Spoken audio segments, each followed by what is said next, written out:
No finalzinho ali, antes da morte dele, ele deixa 3 pontos ali e passa para o povo esses 3 pontos. Qual seriam esses 3 pontos? É lá no versículo 23 e 24. Primeiro ele fala assim, antes da sua morte, Josué exorta o povo a observar a lei do Senhor. O segundo ponto, Josué traz à memória do povo tudo que Deus tinha feito. Lembra ao povo todas as conquistas das cidades da terra de Canaã, inclusive a grande vitória sobre Jericó. Todos nós conhecemos a vitória de Jericó, as muralhas que foram derrubadas. E Josué faz novamente um concerto com o povo. Então aqui, irmãos, estava no final ali da jornada de Josué. Josué conquistou a terra de Canaã, conquistou várias cidades ali dentro dessa terra de Canaã, e nós sabemos que foram muitas as vitórias de Josué. Josué está sentindo que estava chegando o fim da vida dele, e ele estava preocupado como que esse povo ia continuar ali as vitórias. Será que esse povo, ele se preocupou, será que esse povo realmente vai continuar adorando a esse Deus? Será que esse povo vai continuar dando continuidade àquilo que Deus colocou na minha mão? Então ele tinha essa preocupação. Então ali antes dele morrer, ele faz essas 3 lembranças aqui e faz novamente um concerto com o povo. Josué, lá no finalzinho 24, no versículo 15, um versículo bem conhecido, né, que diz assim: porém, se vos parece mal aos vossos olhos servir ao Senhor, escolha hoje a quem servais, se aos deuses a quem serviram vossos pais, que estavam do além do rio, ou os deuses dos amorreus, em cuja terra habitais. Porém, eu e a minha casa serviremos ao Senhor. Amém? Ele deixou essa palavra aqui para o povo, preocupado. E logo mais à frente, Josué morre, né? E deixou essa ordem aqui para o povo. Então, irmãos, aqui agora, a gente entrando no livro de Êxodo, né? É um livro onde Deus teve que levantar 14 juízes. Era um momento difícil para o povo de Israel, porque o povo de Israel, acho que foi uma época que o povo de Israel mais errava, né? Mas graças a Deus, por causa do amor, por causa da misericórdia, da graça de Deus, Deus sempre dava oportunidade ali deles se arrependerem, e Deus levantava um juiz para que o povo de Israel tornasse a vitória de novo. Então agora entrando no livro de Juízes, irmãos, os anciões daquela época ali de Josué foram os que continuaram naquela terra de Canaã. E eles ainda, mesmo após a morte, conseguiram ainda conquistar algumas cidades da terra de Canaã. Porque eles participaram, eles viram o que Deus fez, né? A mão poderosa de Deus que fez através, né, do seu líder Josué. Então eles tinham aquilo ali com eles dentro do coração deles. Porém o Senhor impediu que eles conquistassem algumas cidades. Isso aí foi o Senhor que impediu. O Senhor não permitiu que eles conquistassem toda Canaã, né? E por que o Senhor impediu que eles conquistassem algumas cidades? Para que por elas, essa nova geração de Israel que estivesse vindo, soubesse de todas as guerras de Canaã. E também que por elas, por essas cidades que o Senhor não permitiu que eles tomassem essa cidade, o Senhor provasse a Israel, para saber se o povo de Israel daria ouvidos aos seus mandamentos que tinham ordenado aos seus pais, né? Então a gente vê como é que Deus trabalha na nossa vida. Às vezes você quer conquistar alguma coisa e Deus não deixa você conquistar aquilo ali, e você não sabe por que Deus não está deixando você conquistar aquilo ali. Deus sempre nos permite algumas lutas para nos colocar em uma rota certa para podermos alcançar a nossa promessa. Então, Deus sempre vai permitir que na sua caminhada, né, na sua corrida até aquela promessa que Deus tem para a sua vida, Deus sempre vai permitir que alguma coisa aconteça. Para quê? Para te colocar na rota que Ele quer que você vá. Porque às vezes Deus coloca uma bênção já no seu caminho, e essa bênção é o suficiente para te tirar da rota. Aí você está satisfeito já com o que Deus fez. Deus tem muito mais para você, né? E essa bênção que Deus colocou na sua mão, ela te tira da rota. Então, irmãos, a gente precisa ficar ligado nisso. Nessas guerras que Deus às vezes coloca a gente para poder enfrentar, né? Guerras que às vezes a gente fala assim, não dá mais não. Não consigo, Deus. Consegue sim, irmãos. Se Deus colocou essa guerra para você, porque Ele sabe o seu limite, Ele sabe até onde você pode caminhar. Deus conhece até onde a gente consegue chegar. Então, se foi Ele que colocou essa guerra diante de você, é porque Ele está querendo te colocar numa trilha certa. De repente você está saindo e não está percebendo. Então Deus sabe.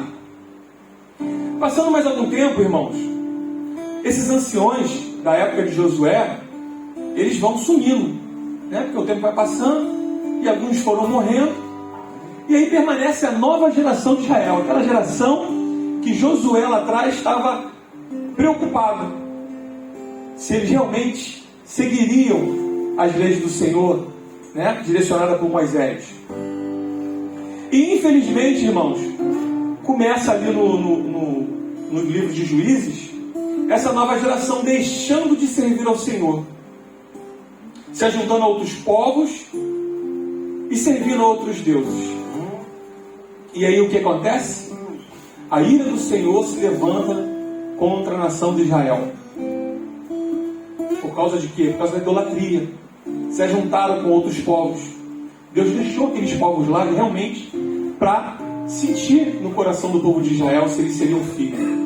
E eles vacilaram. Se ajuntaram com outros povos. Casaram com mulheres estranhas.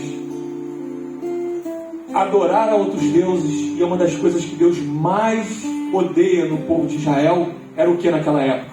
Nos dias de hoje também. Era a idolatria. Deus odeia a idolatria. Deus, Ele quer a glória só para Ele. Ele não divide a glória dele com ninguém. Então o Senhor permitia que os inimigos roubassem e oprimissem o povo de Israel. E aqui começa o ciclo, né, do livro de Juízes, porque isso é um ciclo. No decorrer da pregação aqui a gente vai entender que toda hora Israel entrava nesse ciclo. Então clamaram ao Senhor e o Senhor levantava um juiz.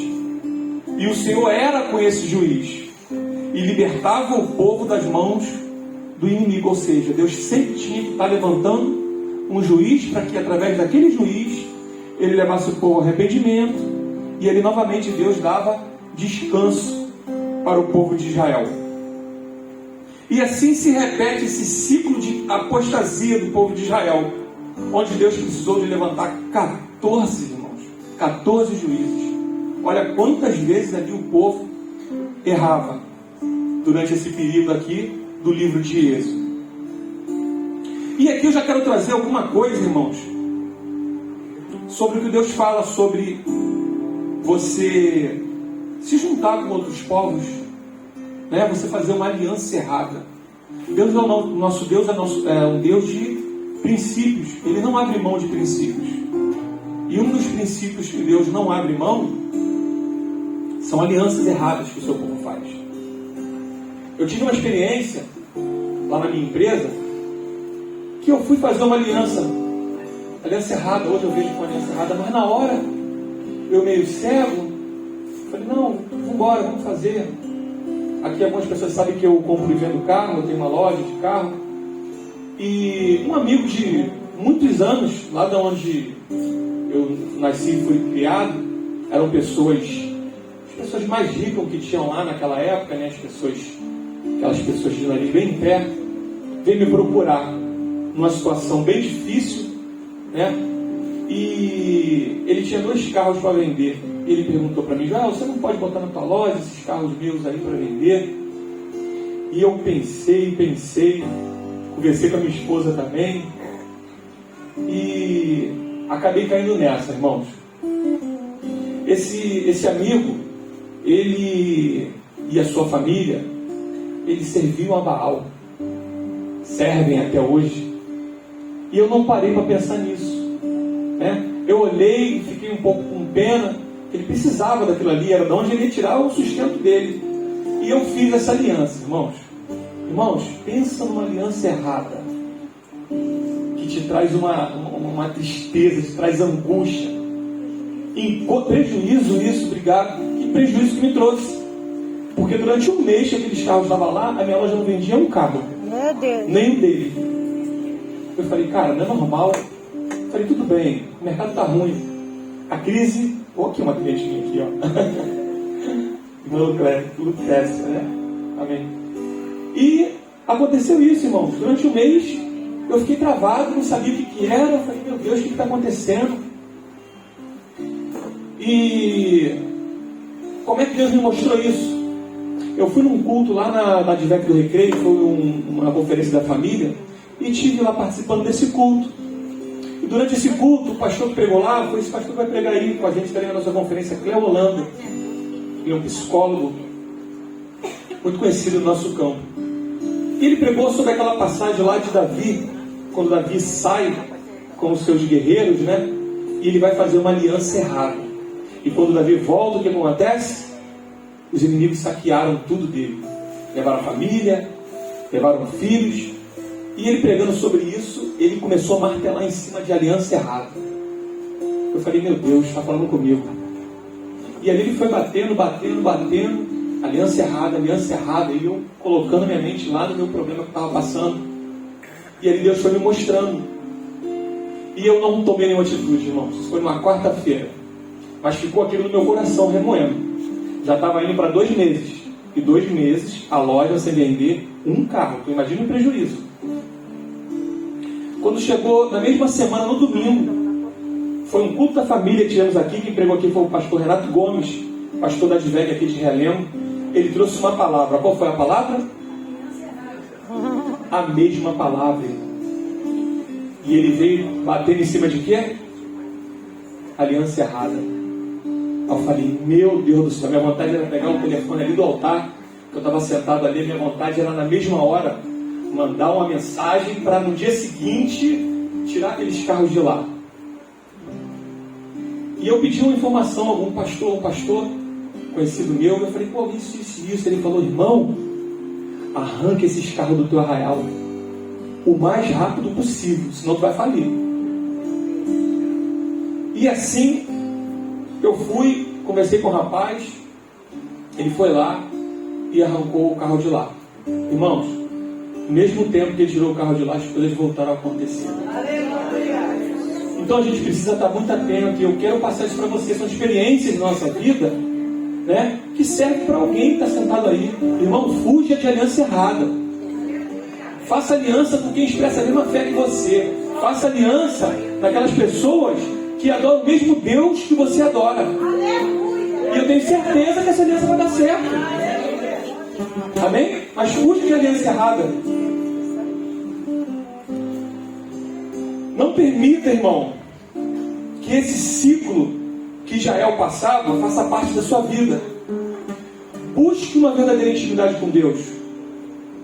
Não fique nesse ciclo vicioso. Se envolva com a obra de Deus. E através de você se envolver na obra de Deus, você vai ser forte, você vai tomar uma força, que você não vai se render a esse ciclo. O apóstolo Paulo diz em 1 Coríntios 15, 57 e 58, diz assim: portanto, meus amados irmãos, sede firmes e constantes, sempre abundantes na obra do Senhor, sabendo que o vosso trabalho não é vão no Senhor. Amém, irmãos? Então, se intera, se ajunta com a gente na igreja. Eu tenho certeza, irmão, se você perguntar a alguma dessas irmãs aqui, como é que eu faço para me ajuntar e fazer alguma coisa na igreja? Irmão, eu tenho certeza que rapidamente vai aparecer alguma coisa, nem que seja para você lavar o banheiro. Lave com prazer. Lave com aquele sentimento no seu coração de que você está fazendo algo para Jesus. Nós precisamos estar tarefados sim com as coisas de Deus. Amém? Livro do profeta Jeremias 29:11 diz assim: porque eu bem sei os pensamentos que penso de vós, diz o Senhor, pensamentos de paz e não de mal, para vos dar o fim que esperais. Salmos 27:4 diz: uma coisa eu peço ao Senhor e a buscarei, que eu possa morar na casa do Senhor todos os dias da minha vida, para contemplar a beleza do Senhor e meditar no seu templo. Amém? Então, irmãos, aqui eu trago esses versículos para te dar forças para você continuar, para te dar forças para você não desistir. E a minha preocupação maior, a mensagem que eu trago aqui, no que eu estou dizendo, é que você não entre, irmãos, nesse ciclo. Esse ciclo de você começa uma coisa, você chega quase lá no final, pronto para Deus te dar bênção, e você desiste e volta de novo lá do zero. Então é aqui que eu quero trazer essa palavra, e eu quero focar bem nisso que a gente tem visto, a gente conhece. Quem aí não conhece um irmão que começou uma caminhada, né? Começou bem, começou trabalhando, né? Uma bênção, aí não teve paciência de esperar a promessa de Deus acontecer, e a fé dele vai esmorecendo, e aí o que ele faz? Ele desiste, aí volta para casa, some da casa do Senhor. Ele só está fazendo o quê? Ele só está adiando cada vez mais a promessa, porque não tem jeito, o seu lugar é aqui dentro. Não tem jeito, o seu lugar é aqui adorando, o seu lugar é aqui se alimentando da palavra, renovando a sua fé. A fé, ela vem pelo ouvir. E ouvir o quê? E como é que você vai renovar a sua fé fora da igreja, irmão? Tudo que o inimigo quer, ele quer desfocar isso de você. Ele quer te afastar das coisas de Deus, porque ele sabe, se ele te afastar das coisas de Deus, a sua fé vai caindo, o seu nível de espiritualidade vai caindo, né? E aí sim, você torna-se uma presa fácil para ele te pegar. Então, irmão, voltamos agora aqui para o capítulo 6, né? Que fala sobre Gideão. Dentro desse livro de Juízes, eu escolhi Gideão, para a gente poder aprender algumas lições aqui com o processo que Gideão passou. Porque Gideão não foi naquele momento que Deus falou: Deus é contigo, varão valoroso. E ali Deus fez. Não. Houve um processo para as coisas acontecerem.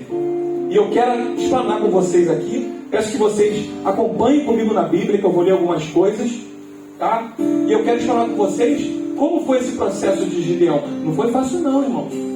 Que a gente olha assim um todo, né? Olha bem rápido, fala: pô, Gideão, né? Deus escolheu Gideão, levantou Gideão. Gideão foi lá, juntou um povo e arrebentou com o povo, né? E arrebentou com os medianitas sem levantar a mão, sem entrar em guerra nenhuma. Deus fez tudo. Não foi só assim. Houve um processo. E assim também na nossa vida. Existe um processo para cada promessa que Deus tem para a nossa vida. Não vai ser fácil, irmão. Não vai ser fácil. Para Gideão não foi fácil. Gideão, eu costumo colocar aqui, Gideão era um inconformado. Por que inconformado? Porque no momento em que Israel estava escondido dentro de cavernas, porque eles construíram fortalezas em cavernas, porque já estava acostumado com o inimigo ir lá e arrebentar com tudo. Então a vida do povo de Israel já passou a ser passar a vida dentro de caverna. E caverna, irmão, não é lugar de crente. Gideão era um homem inconformado, porque enquanto estavam todos lá escondendo com medo dentro da caverna, Gideão estava malhando trigo no lagar para salvar dos medianitas. O que é o lagar, irmãos? Todos aqui sabem o que é o lagar? Lagar não é lugar de malhar trigo. Lagar é lugar de você pisar em uvas, para ali você produzir vinhos.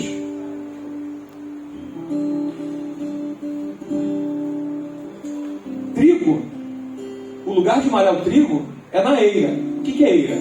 Era um lugar aberto, de terra batida, e ali malhava o trigo, local aberto para o vento passar, e quando o vento passava ele jogava, limpava ali e ficava só as sementes. Mas Gideão colocou essa estratégia dele para malhar o trigo no lagar, onde era o lugar de pisar em uvas. Era uma estratégia que Deus colocou no coração dele. Para quê? E quando esse povo, os midianitas, vinham, o povo sabia que não era a época de uva. Era a época de quê? Era a época do trigo. Então eles vinham onde? Eles vinham na eira. E Gideão estava escondido no lagar. Aí eu te falo, será que era fácil malhar o trigo no lagar? Não, porque o lagar era um lugar pequeno. Era um quadrado muito pequeno. Imagina ele tendo que malhar o trigo ali, o vento não passava para poder arrancar ali as folhas, o que não prestava. Mas ele estava ali, ele era um inconformado. E dali ele conseguia tirar o sustento da família dele. Então, Gideão chamou a atenção de Deus. Porque, irmão, enquanto a gente estiver acomodado, você não vai chamar a atenção de Deus. Se você tem algo grande na sua vida, né? Se você almeja algo grande, se você sabe que Deus tem uma promessa na sua vida, nós precisamos fazer a nossa parte. Será que Deus olha para você hoje? Ele vai ver em você um inconformado? Ou ele vai enxergar em você um acomodado? Como que Deus vai te enxergar? Talvez acomodado, satisfeito com a vida que você está. Eu não estou, irmão, satisfeito com a vida que eu estou. Eu sei que Deus tem mais para a minha vida. Quem aqui acredita que Deus tem promessas, Deus tem coisas maiores na sua vida? Amém? Então, irmãos, vamos ser pessoas inconformadas. Não vamos deixar cair na mesmice. Irmão, lugares de crente não é na caverna. A caverna ela vai te levar ao conformismo. Depois te leva ao medo. Caverna é lugar onde a pessoa está o quê? Está acuada, está com medo. E todo mundo sabe que o medo ele é uma coisa muito... É normal ter medo, é normal. Mas o medo ele precisa ter um limite. Quando você deixa o medo ultrapassar esse limite dentro de você, você trava. O medo ele te para. O medo ele faz você parar. O medo ele faz você começar a pensar coisas negativas. Você não consegue pensar nada positivo. E se uma coisa que o diabo sabe aproveitar, é esse momento, irmãos, da nossa guerra, e a gente deixar esse medo tomar conta do nosso coração. Eu tenho certeza absoluta que nessa manhã Deus vai estar levantando pessoas aqui inconformadas. Pessoas que entraram aqui nessa igreja de uma forma triste. Pessoas que entraram desanimadas. Em nome do Senhor Jesus. Você vai sair daqui hoje diferente, irmão. Eu tenho certeza que uma chave vai ser virada na sua vida. E você vai começar a pensar diferente. E no momento que você começar a pensar diferente, Deus vai olhar para você também diferente. E aí as coisas vão começar a acontecer. Aquilo que você não acredita mais vai se tornar de novo. Os sonhos que você abortaram, eles vão voltar a passar na sua mente de novo. Amém? Então nessa manhã, irmãos, que o Senhor venha criar estratégias na sua vida. Assim como Gideão criou ali aquela estratégia, que nessa manhã você venha também criar uma estratégia para a sua vida. E Deus comece a te levar a novos patamares. Deus comece a realizar aquilo que você esqueceu lá atrás. Porque tem planos de Deus na nossa vida que Deus prometeu para a gente há 10 anos, há 15 anos, 5 anos atrás, que você já se esqueceu. Mas o Senhor não se esqueceu. Está lá guardado, está esperando uma atitude sua, irmão. Isaías 43, 19 diz assim: eis que farei uma coisa nova, e agora sairá a luz. Porventura não sabereis? Eis que porei um caminho no deserto e rios no ermo. Filipenses 3, 13 e 14. Irmãos, quanto a mim, não julgo que haja alcançado, mas uma coisa eu faço, e é que, esquecendo-me das coisas que para trás ficam e avançando para que estão adiante de mim, prossigo para o alvo, pelo prêmio da soberana vocação de Deus em Cristo Jesus. Olha aí, irmão. Palavra do apóstolo Paulo para os filipenses. Segunda coisa que eu aprendo com Gideão nesse processo: Gideão cria um relacionamento com o Senhor. Lá no versículo 13 começa assim: mas Gideão lhe respondeu: ah, Senhor meu, se o Senhor é conosco, por que tudo isso nos sobreveio?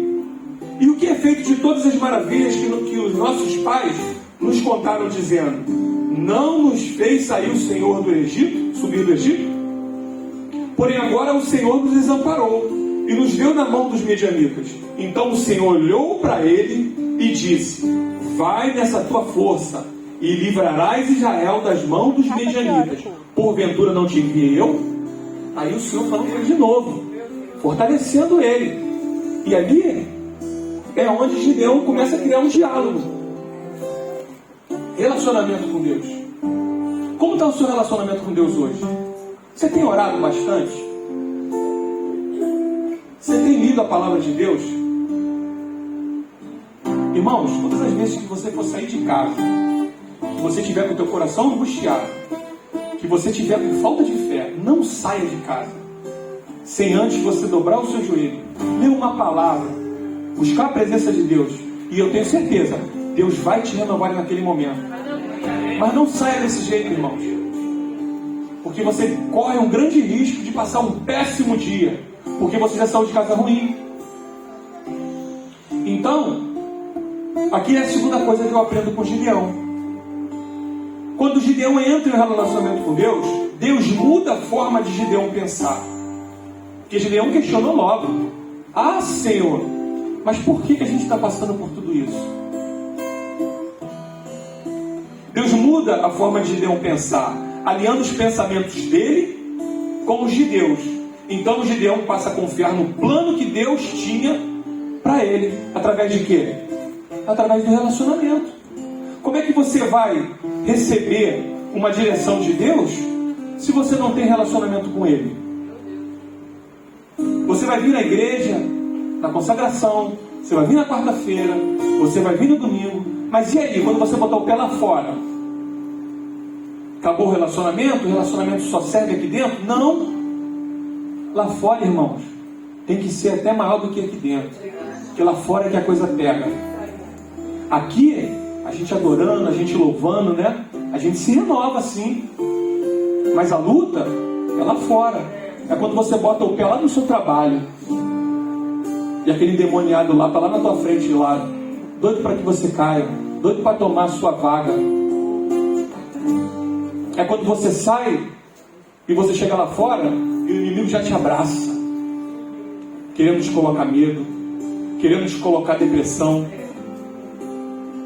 Irmãos, não tem como a gente viver uma vida com Deus, não tem como a gente alcançar as promessas de Deus sem um relacionamento com Ele. E eu aprendo isso aqui com Gideão. E nossas vidas não é diferente. Deus sempre estará pronto para um relacionamento conosco. Mas para que isso aconteça, nossas vidas precisamos buscá-lo em todo o tempo. Através da oração, da leitura da palavra, dos louvores. Cada um tem a sua melhor forma de buscar a Deus. Alguns é ali na palavra, e ali Deus renova, Deus fortalece. Outros é de joelho no chão orando, Deus renova, Deus fortalece. Eu gosto muito de escutar louvor. Quando eu estou meio atribulado, meio fraco, eu já falo com a Elaine, já prepara o ambiente, ela já até sabe o que é. Ela já vai lá na televisão, bota lá já o louvor, né? Louvores fortes ali para a gente já entrar. Eu chego em casa e já entro num clima totalmente diferente. E ali o Senhor vai me renovando, o Senhor vai me dando força e vai me tirando daquela situação que eu estava. Jeremias 29, 12 e 13 diz assim: então me invocareis e ireis, e orareis a mim, e eu vos ouvirei, e buscar-me-eis, e me achareis quando me buscardes de todo o vosso coração. Palavra do Senhor através da boca do profeta Jeremias. Terceira coisa que eu aprendo com Gideão. Gideão foi um homem obediente às ordens de Deus. Porque no processo, Deus colocou algumas ordens ali para Gideão. Irmãos, e não foi tarefas fáceis não. Foi tarefas muito difíceis. Primeira coisa que Deus pede para Gideão, depois de ter criado aquele relacionamento, né? Diante desse relacionamento, Gideão sacrifica ali, Gideão traz algo ali para o anjo. O anjo aceita aquilo ali. O anjo toca ali com a vara em cima daquele sacrifício que Gideão faz, e o fogo consome. Então, o momento de relacionamento ali de Deus com Gideão foi acontecendo. E aqui a gente entra numa nova etapa de Deus com Gideão, que é o quê? É a obediência. É aquilo que Deus pede para você fazer. É aquela direção que Deus te dá e você vai lá e cumpre aquilo ali. Muitas das vezes Deus coloca uma direção para a nossa vida, coloca ali alguma coisa, né?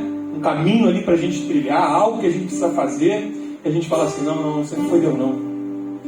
É porque aquilo ali é difícil, é doloroso, vai machucar. Muitas das vezes a gente fala, não, é coisa da minha cabeça. Ah, é coisa da minha cabeça. Mais fácil fazer isso. Gideão não. Primeira coisa que Deus pediu para Gideão fazer: toma o boi de teu pai, a saber, o segundo boi de 7 anos.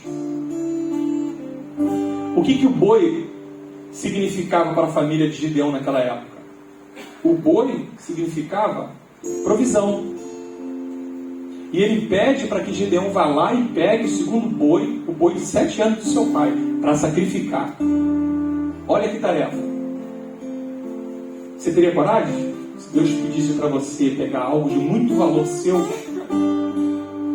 e falasse para você assim, ó, sacrifica para mim.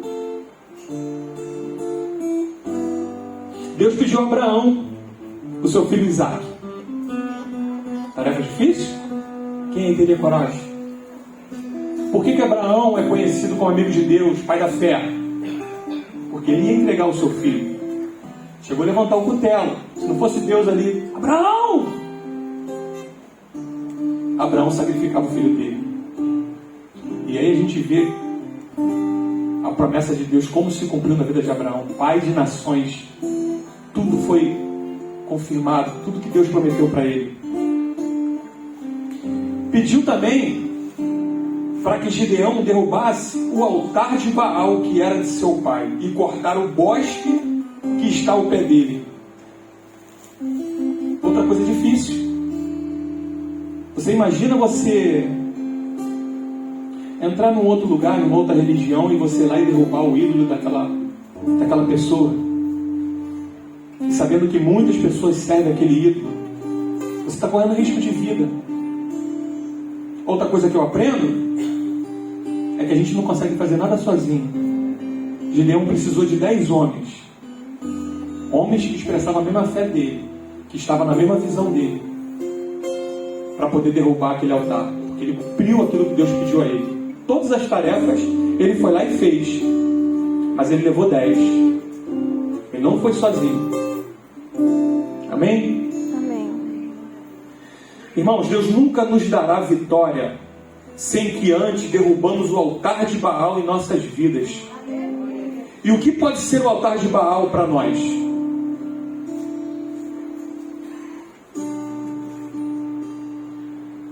É tudo aquilo que toma o lugar de Deus. Talvez aquilo que você ame mais do que Deus. Tudo aquilo que você ame mais do que a Deus é idolatria. Então, quando fala de destruir o altar de Baal na nossa vida, é a gente parar, pensar e entender: será que eu estou servindo algum Baal na minha vida? Se você ama mais a sua esposa do que a Deus, você está idolatrando. Se você ama mais os seus filhos, que foi Deus que te deu,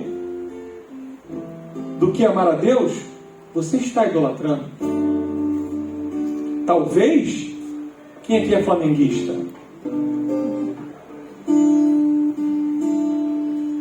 Talvez algumas pessoas idolatram mais o seu time do que a Deus. Eu sou flamenguista, mas eu vi tanta coisa ontem no estádio que eu falei: meu Deus, que nível que está isso? Uma coisa fora do normal. Isso aí é uma idolatria. Pior de tudo, você que tem filho, criança pequena, seu filho vai te acompanhar.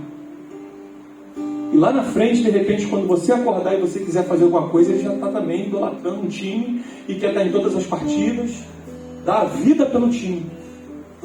Idolatria.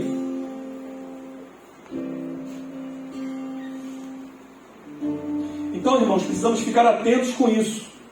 Porque Deus não divide a glória dele com ninguém. Levante um altar a Deus dentro da sua casa. O altar que tem que ser levantado dentro da sua casa é o altar a Deus, mas nenhum outro. E você será surpreendido com o que Ele vai fazer na tua casa. Irmãos, eu quero contar aqui também um testemunho que eu tive. Não estava nem no script aqui, não coloquei isso. Mas quando fala de família, quando fala de altar dentro de casa, aconteceu uma coisa linda dentro da minha casa. Todos sabiam aqui que minha filha estava com um problema, uma doença embaixo dos braços, uma tal de hidradeniite, um negócio desse, uma doença terrível, irmãos. Nós visitamos vários médicos, dermatologistas, para tentar resolver isso e nada resolvia. Era algo tipo furum. E aquilo ali, ele incha, cria um pus ali dentro, né? E fica naquele ciclo, naquele processo. Ele incha, aí quando estoura, sai aquele pus todo. Daqui a pouquinho começa a inchar de novo, irmãos. Foram 6 meses com isso. Tem algumas irmãs aqui que estavam clamando pela vida da minha filha. Até agradeço a vocês, porque a oração de vocês não foi somente uma cura que ela teve. O que aconteceu? Minha filha é casada há 2 anos, não mora mais com a gente. Mas por causa dessa doença que vinha incomodando ela ali, há 6 meses, gastei foi dinheiro, irmão, com tudo quanto é antibiótico que vocês pensarem. Quando os antibióticos não resolvem, aí eles passam um outro remédio, porque os antibióticos nenhum mais resolve. Foi esse dinheiro embora. Vários valores de consultas com um dermatologista também. E nada acontecia.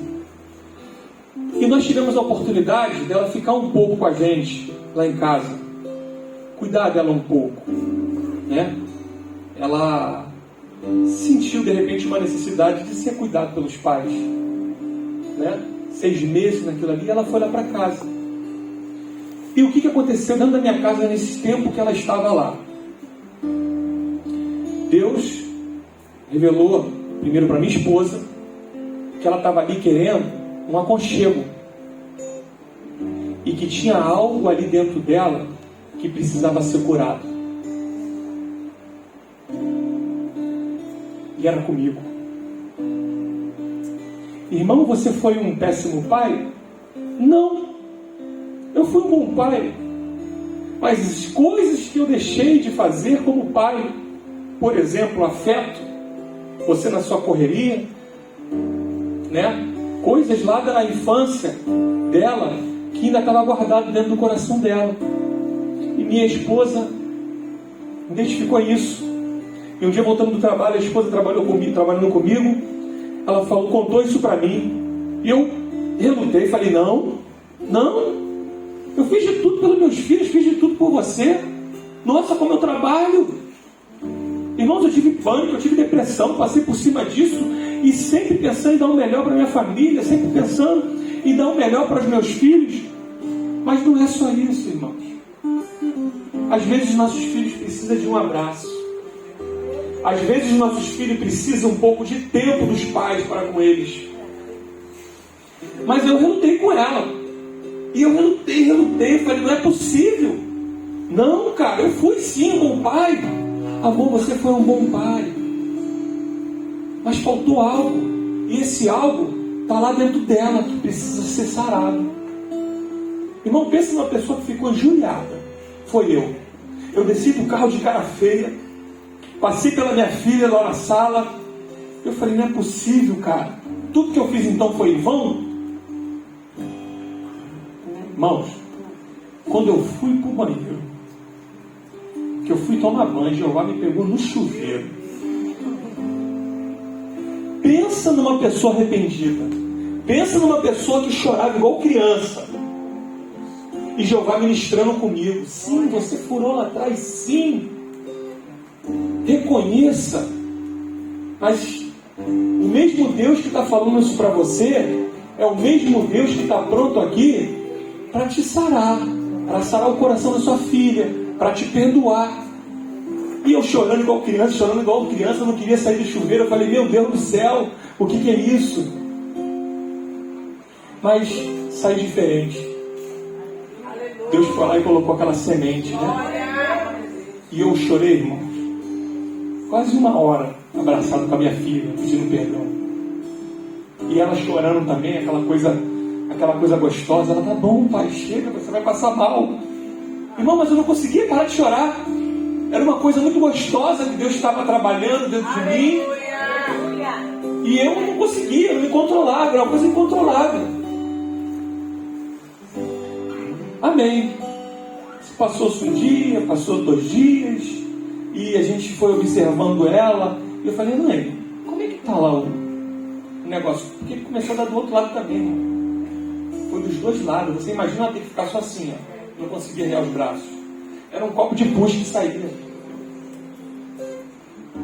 Irmãos, quando eu falo para vocês que quando a gente levanta o altar dentro da nossa casa, coisas maravilhosas vão acontecer. Vocês precisam acreditar nisso, vocês precisam fazer isso dentro do seu lar. Levanta um altar dentro da sua casa e Deus vai surpreender vocês. Deus vai curar o que for preciso curar. Deus vai libertar o que for preciso libertar. Irmão, sente a mesa com a sua família. Isso tem acabado dentro dos lares. Quanto tempo tem, irmão, que você não faz uma mesa bem bonita e você coloca os seus filhos lá, convida o seu filho de repente que já está casado? Nunca é tarde. Às vezes você pensa assim, mas eu não tenho mais como fazer nada, meu filho já está casado, já vive a vida dele. Aproveita os pequenos minutos ou pequenas horas que você tem para estar do lado dele. Cria! Você pode criar isso. Faça um almoço. É mais fácil a gente preparar uma mesa bem linda quando a gente convida algum amigo para nossa casa. A gente quer colocar lá os melhores jogos de prato, lá, aquelas coisas todas. Irmão, faça isso com a sua família. Faça com seus amigos também. Mas se deixar, a gente faz mais com os amigos lá fora do que com a nossa família dentro de casa. Usa o melhor lá na sua mesa, na sua família, irmãos. Lugar de mesa, quando você senta à mesa, que você curva a sua cabeça, você faz uma oração a Deus, irmão, você pode ter certeza que Jesus está sentado lá com a sua família.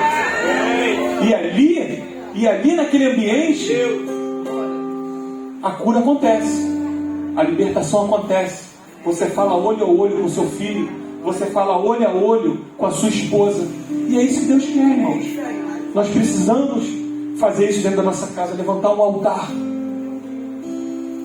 Então, terceira coisa que eu aprendo aqui com Gideão foi essa obediência. Secou tudo, esqueci de falar, irmãos. Secou tudo, irmãos. Não tem mais nada vazando debaixo dela. Para a honra e glória do Senhor Jesus. Olha como é que Deus faz. Então são coisas que a gente às vezes está despercebido. Estava conversando com a irmã Angélica essa semana e ela falou comigo, Joel, a gente tem que estar vigiando o tempo todo, porque nós estamos muito despercebidos com as coisas. As coisas estão acontecendo assim, ó, e a gente está olhando para o alto, a gente está olhando para lá. Irmãos, temos que ficar mais vigilantes. O inimigo está aí, irmãos, o tempo dele está acabando. Jesus está voltando. Quem o inimigo puder levar com ele, ele vai querer levar, irmãos. E quarta e última coisa aqui que eu aprendo com Gideão é a fé. Por que eu aprendo com Gideão aqui a fé? Porque Deus trabalhou ali com Gideão nesse processo para testar a fé dele. Como? Depois que o Espírito de Deus revestiu a Gideão, que a Bíblia diz que o Espírito de Deus revestiu a Gideão. Nesse momento que revestiu a Gideão, Gideão já sabia qual era a tarefa dele. Gideão tocou uma trombeta para reunir o povo. E ele conseguiu juntar 32 mil homens para a guerra. E ali Deus começa a testar a fé de Gideão. Lógico, Deus também queria tirar os medrosos de perto dele, porque você precisa saber com quem você anda. Você precisa selecionar as pessoas que você anda. Pessoas que pensam positivo, irmãos. Sabe aquela pessoa que você chega perto dela e fala assim: eu quero fazer isso, estou com um projeto. Ih, não vai dar certo não. Isso aí, meu amigo lá tentou lá, perdeu tudo. Não, irmão, a gente precisa estar rodeado de pessoas que nos levantem. Pessoas que expressam a mesma fé que a gente. Irmão, vai sim, vai dar certo, Deus é contigo. Quem são essas pessoas que estão ao nosso redor? Precisamos vigiar nisso. Então Deus começa a testar a fé de Gideão, mandando logo de cara 22 mil covardes e medrosos de volta para casa. Eram 32, já mandou 22, ficaram quantos? 10 mil. E o povo deles era mais de 130 mil. Aí fica 10 mil só. E aí, será que se você estivesse no lugar de Gideão, você falava, Deus, não vou não. Olha a quantidade que são eles. Eu consegui 32, o Senhor manda 22 embora, eu fico só com 10 mil? Não vou não. E aí Deus começa a testar. Depois dos 10 mil que restaram, Deus faz uma outra prova com Gideão. E só manda ficar quantos? 300. E através desses 300, Deus fala que iria dar os midianitas na mão de Gideão. Precisava ter fé? Muita. Então uma outra coisa que eu aprendo com Gideão aqui é fé, irmãos. Nós precisamos acreditar no Deus que a gente serve. Nós precisamos colocar em prática aquilo que Deus tem colocado no nosso coração. Nós precisamos colocar em prática aquilo que Deus tem colocado na nossa mente. E blindar a nossa mente. Porque o inimigo ele não pode tocar na gente. Mas ele pode mandar dardos inflamados na nossa mente. E esses dardos, ele faz com que a nossa fé esmoreça. Por isso, precisamos estar atentos, precisamos estar nos revestindo de quê? Das armaduras lá de Efésios 6:10. Eu falo do capacete. O capacete é para quê? É para te livrar dos dardos inflamados do inimigo. Então que nessa manhã você saia daqui revestido de todas as armaduras de Efésios 6:10. Para que você possa estar firme lá fora contra todas as astúcias e ciladas do inimigo. Amém? Então, irmão, o que eu aprendo com isso? Deus quer que sejamos totalmente dependentes dele. Isso era isso que Deus estava testando com Gideão. A fé, e para ver se realmente Gideão estava totalmente dependente de Deus. E ali Gideão mostrou que estava. E enquanto estivermos agindo com a força do nosso braço, Deus sempre sairá de cena e seremos sempre derrotados. Porque muitas das vezes a gente quer fazer sim as coisas com a força do nosso braço. A gente quer atropelar os passos que Deus coloca pra gente. Aí a gente vai lá na frente, o que acontece? Se arrebenta todo. Por quê? Porque deixamos a fé de lado. Deixamos de enxergar o propósito de Deus para nossas vidas. E vamos querer fazer as coisas do nosso jeito e com a força do nosso braço. E com a força do nosso braço, irmãos, a gente não consegue dar um passo. Então hoje, nessa manhã, você coloca os seus projetos na mão do Senhor. Confia 100% nele. Dependa 100% dele. Amém? E para concluir, irmão, eu quero falar 4 coisas aqui. Deixa para a igreja nessa manhã, para a gente encerrar. Seja um inconformado e contagie outras pessoas também a sair da mesmice, da zona de conforto. Então, além de você ser um inconformado, incentive quem estiver do seu lado também. Contagie também quem estiver do seu lado. Convide pessoas para estar aqui na igreja. Convide pessoas que não conhecem ao Deus que a gente serve. E essa é a nossa tarefa aqui embaixo, na terra. Enquanto estivermos vivos, Deus vai depender da gente. Busque um relacionamento sincero com o Senhor e Ele te mostrará a vontade e planos dele para a sua vida. Foi o que nós aprendemos de Gideão. Busque um relacionamento com Deus. Irmão, busca que Ele vai te mostrar. Se Ele não tem te mostrado direção, se Ele não tem te mostrado uma resposta do que você precisa, busca mais, está buscando pouco. Seja obediente a Deus quando Ele lhe mostrar a sua vontade para a sua vida. Não seja daquele jeito. Não é coisa da minha cabeça, não, irmãos. É Deus sim te mostrando algo que você precisa fazer. É Deus sim te mostrando algo que você precisa trilhar. É Deus sim mostrando para você que precisa de você. Então, abrace isso com vontade. Cumpra a vontade de Deus para a sua vida. Deus sempre vai estar preparado para realizar os seus sonhos, realizar as suas vontades. Mas a gente também precisa estar preparado que Ele também tem os sonhos dele para a nossa vida, que Ele também tem um caminho para que a gente trilhe junto com Ele. É uma coisa que vai dar sempre no paralelo. Aí Deus vai, te abençoa, você está lá na frente com os seus sonhos, com as suas vontades, né? E as coisas de Deus vai ficando lá para trás. Opa, tem alguma coisa errada. Desse jeito não vai dar certo. Tem que caminhar junto. Tem que caminhar junto. Os seus planos, os seus sonhos. Tem que caminhar junto com os planos e com os sonhos de Deus. Aí sim a gente vai conseguir, né? Nós vamos alinhar os nossos pensamentos, nosso pensamento com o pensamento com Deus. E aí, meu irmão, não tem como dar errado, irmão. Você vai conseguir, você vai vencer, você vai passar por cima dessa dificuldade que você está passando, seja no seu casamento, seja na vida dos seus filhos, amém, irmãos? Seja na sua empresa, você precisando lá de receber uma promoção na sua empresa, irmão, continua caminhando, continua fazendo melhor como se fosse para Deus, e Deus vai sim te honrar na tua empresa, amém? Então que nessa manhã, irmãos, você saia daqui sem desanimar sua fé, pois será através dessa fé que Deus vai te dar a vitória. E nessa manhã eu peço para que você saia daqui diferente.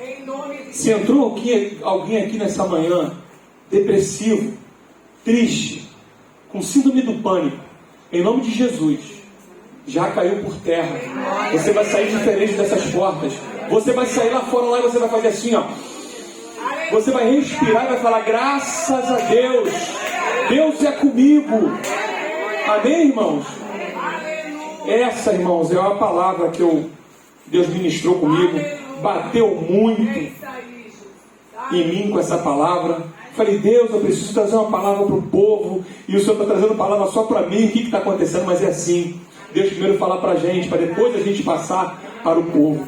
Então que você tenha uma quinta-feira abençoada, que você tenha o restante de final de semana abençoado, e que todos os planos e todos os propósitos de Deus que Ele tem para a sua vida venha se cumprir. Amém? Eu agradeço essa oportunidade em nome de Jesus.